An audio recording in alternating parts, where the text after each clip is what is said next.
V predstavi potres vsakemu gledalcu zruši nekaj drugega. Ruši gledališča, sodišča, stolpnice, prodajalne. Potres preseneti, prestraši, poškoduje, izmuči. Ujame v prostor, ki ne pusti premika. V njem moramo vztrajati, čeprav ne vemo, ali bomo preživeli.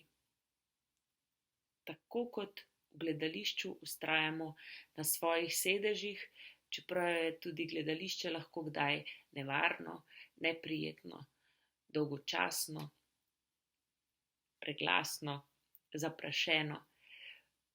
V gledališču vztrajamo, zato ker v ustvarjenih svetovih lahko bivamo skupaj s stvarmi, ki so mogoče in nemogoče, z živimi in mrtvimi. Gledališče je predstava sveta, ki je morda obstajal, sveta, ki ga morda nikoli ne bo, ali pa bo.